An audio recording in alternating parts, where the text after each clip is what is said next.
Hi, 3100. I am lecturing from home today, and I thought I would kind of give you a quick sum up of sort of what we've done and give you some theories about ideas of digital citizenship, especially since many of you will be moving from your kind of lives as students into your kind of careers, which is a big kind of shift in your roles in your lives.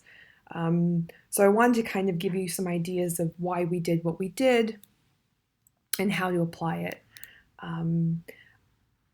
If you'll kind of reflect on your communication degree, there are kind of three main threads running through the kind of coursework. And one is critical theory, to kind of understand the media world around us. A second is the technical skills to kind of change it and to engage with it. And the third is kind of ideas of individual and collective agency. So it helping you or encouraging you to kind of craft your own sort of personal ideologies around how you're going to change the world around you, either individually or by working with other people. So in the way of sort of connecting these various threads and reflecting on how what we did in this course might be applied to your future jobs, I wanted to talk about a political philosopher called Hannah Arendt, Arendt. And she was a German Jew who escaped Nazi Germany in 1933. And despite all of this turmoil in her life, she was incredibly optimistic about humanity and about individual rights and personal freedoms and our ability to kind of change our environments around us. So she believed that action is a fundamental trait of humanity. And she had this idea called vita activa, which consists of three components: labor, work, and action. And every person in life has this triad of interacting with the world. Labor is how we sustain ourselves on a day-to-day basis. So how you kind of get money to buy food, how you kind of get money to rent your house or buy your house. So very kind of rudimentary sort of needs, physical needs. And work is how we build the world around us to fit our purposes. So how you schedule your time as a student, or how we perform housework to our liking. And lastly, action goes above and beyond these two other things, because when you take action, you are deciding to change the world in some way or change your environment with a kind of a political onus behind it. And she thought that action is a very exposed and vulnerable state, because when you take action, you reveal something about yourself to the people around you. But action is exercising and demonstrating your freedom as a citizen of the world. And action is composed of two elements. She liked things kind of having different elements, right? So action has two components: freedom and plurality. Now, freedom, according to Arendt, is the capacity to begin something new and to do something unexpected. It's not exactly the way that we think of freedom or the way people describe freedom. She kind of describes it differently, parse it out differently, to be something a little bit more, I don't know, maybe broader in its kind of application. So it's the capacity to begin something new and to do something unexpected. So we asked you to kind of exercise freedom in this class by innovating new sort of approaches to old media platforms. Um, at a fundamental level, that was asking you to exercise your freedom on some level. Uh, Hannah Arendt has this quote about political revolutions, and she says that, quote, revolutions are the only political events which confront us directly and inevitably with the problem of beginning, end quote. So I guess a political revolution or any kind of revolution is a punctuation point in people's experience of the world, which forces them to wrap up old loose ends and begin new ones.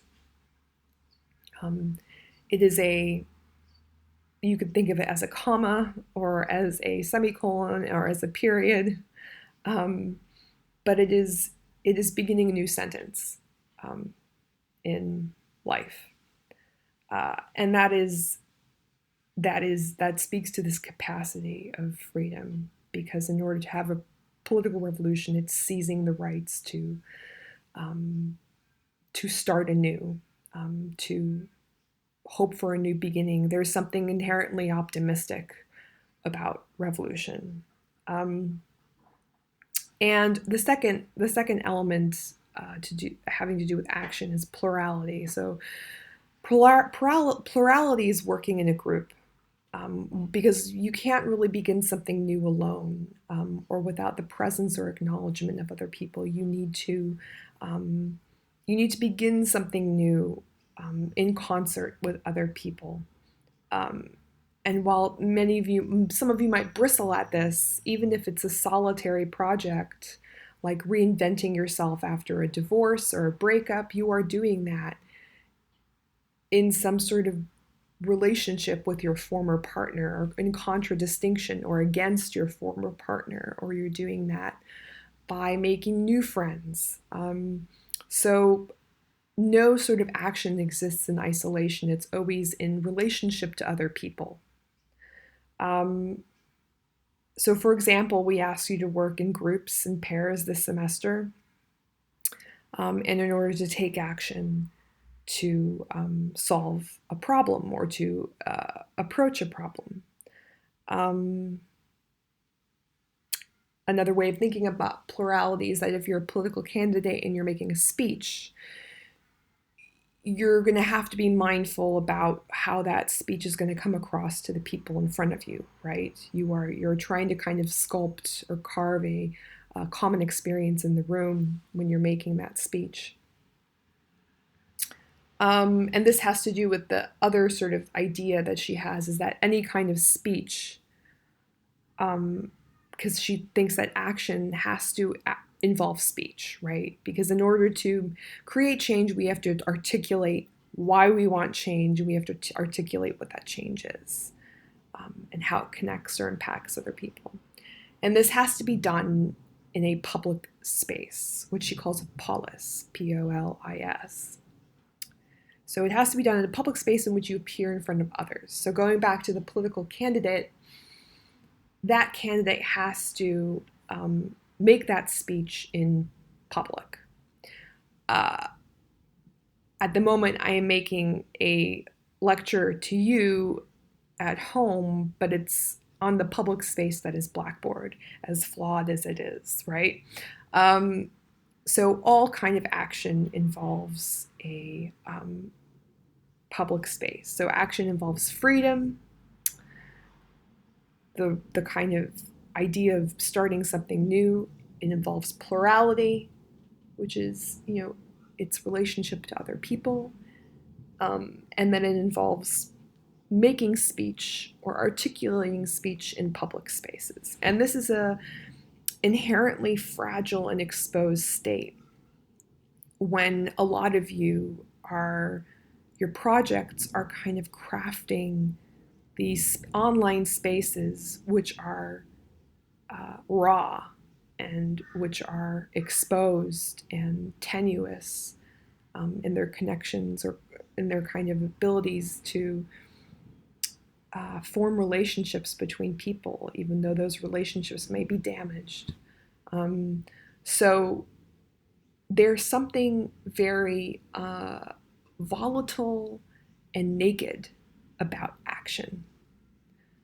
So at any point in time when in your future careers, when you're trying to take action and you are trying to exercise this kind of fundamental human characteristic, you also have to acknowledge that it is a difficult thing to do and that it is a vulnerable and exposed state for you. But when done correctly, with true plurality, that means action done in concert with other people, the act kind of has power for Hannah Arendt. And for her, power is action with political purpose and with this idea of plurality. So it's not the same thing as power through coercion or power through violence. Power, inherent, real power for her is this ability to kind of speak to people in public spaces with a sense of the audience that you're speaking to and with a clear political purpose in a vulnerable state. Okay, all of this is very kind of deeply sort of optimistic and theoretical, but I think it applies to ideas of digital citizenship and digital action. So by labor, let's go back to kind of her ideas of labor. Oh, hold on, my bull mastiff is gonna take a big drink of water, so I'm gonna pause and recap. That was actually a good point at which to kind of separate the two parts of this lecture. I think Iggy did a good job. What's Iggy? Iggy! If you fill out your CCATs, I've set my profile pic in the CCATs platform to be Iggy in a bee costume. So that's my carrot at the end of the unforgiving stick that is getting people to fill out their CCAT forms. Okay, so Arendt and ideas of action and how they relate to digital citizenship. So labor, how do we think of labor in terms of being a digital citizen? Well, I guess we're all dependent on the internet as a public utility at this stage. Like, it's like electricity and water, like everyone needs access to the internet in order to kind of be of the world in a certain way, with a few kind of exceptions of communities that do not rely on the internet at all. So I guess labor is the ways in which we kind of sustain ourselves through the internet by having access to it. And the work when it comes to digital citizenship is how we engage in various platforms and sites in order to build our online world. So what you place on Instagram and how you like other people's posts and what you comment on are ways that you exercise work in the world of digital citizenship. And action in terms of digital citizenship is slightly more politically infused.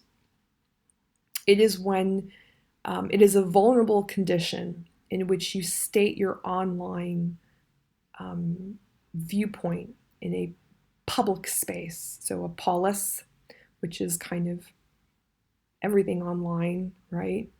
When you state your kind of opinion or your standpoint with an awareness of the plurality in which it is being spread, so with an awareness of whom you're trying to reach and who might see it.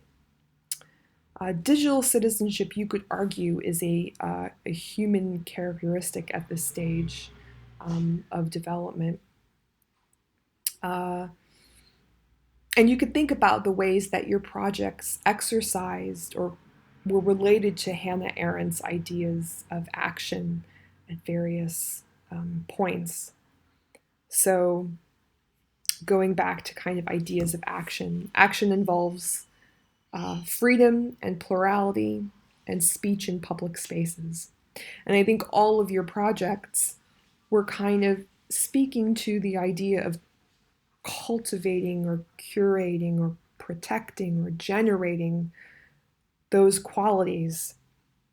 And to some extent, they were all kind of creating spaces that were allowing people to take action, but they were all sort of vulnerable spaces that you guys were creating, but that's a part of political freedom. So moving forward, how can you think about these projects and this idea of digital citizenship a la Arendt in terms of your kind of future careers? Well, in terms of a Bachelor of Communication, I think that it equips you to do a variety of different things in terms of employment. But for the most part, I think what I would bank on most of you getting jobs that in some shape or form create digital spaces. I know that's very loose, but you might go into PR, you might work on political campaigns, you might go into advertising, you might go into non-for-profits, an array of different things. You might go work for think tanks, but you're going to kind of be sculpting the spaces for digital citizenship and for other people to exercise their freedom. So one thing I might think about is going forward, how are you going to shape public spaces online?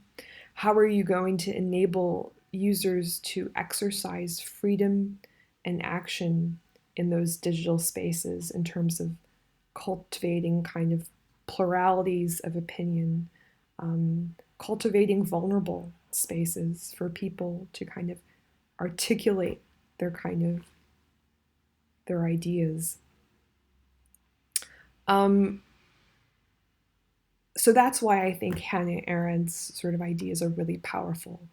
I think the idea of action as being a fundamental characteristic of humanity is quite powerful. That we can't live in the world without in some way changing it. And I think that's really hopeful and that's optimistic. And I think that applies to an array of sort of jobs. But I think it has particular import for you graduating. Okay, the last thing I'll sort of say is this is the kind of perfunctory plea that is me asking you to fill out your CCATs. I did not do midterm evaluations, and I don't do midterm evaluations in any of my classes because I think you guys are over-surveyed at UQ. You just have way too many surveys to fill out. And it's annoying, and I don't want to kind of partake in that. So I just kind of put all my eggs in one basket and ask you to fill out this one survey, which helps me a lot, helps me tremendously in sort of reshaping the course, especially since this is the first time I'm teaching it, which I may have mentioned before. And I think, to kind of start that conversation, I think there are two things that I do think need to be improved is that I think the kind of lecture material, the reading material, and then the workshop material needs to be better. The connections need to be better kind of articulated. And there needs to be more of a kind of a easy transition and segue between one component and the next. And I think that was kind of made pretty clear by the readings just kind of going by the wayside as the projects kind of took over and sort of really kind of held center space in the workshops. And, speaking honestly, it's my kind of responsibility to kind of articulate those connections. And I think all of you are kind of pretty wizened up at this stage and kind of are very deft at sort of navigating exactly what you need to do to kind of get a good mark in the course with the least amount of work. And I have one of my old professors at grad school told me that students are like a, a downward stream brook, that they will take the path of least resistance in order to get to the bottom of the mountain. And your role as a teacher is to kind of create barriers and dams in between the top and the bottom, so that they have to move through various kinds of, they have to kind of carve the path. um, so I think that I need to kind of think about better carving that path. um, and I think readings can kind of be reoriented towards making applying the theory mentioned in lectures directly to kind of ideas of Hannah Arendt's ideas of activism, and sort of how people have sort of maybe used these theories to kind of exercise sort of change in the world. Maybe kind of making it speak more to Elska's course that many of you are taking. And then the second thing that I think is probably a good idea is to maybe change to a seminar format that would be a sort of a more graduate style 3-hour format that is weekly, and kind of collapse lectures and the workshops into one.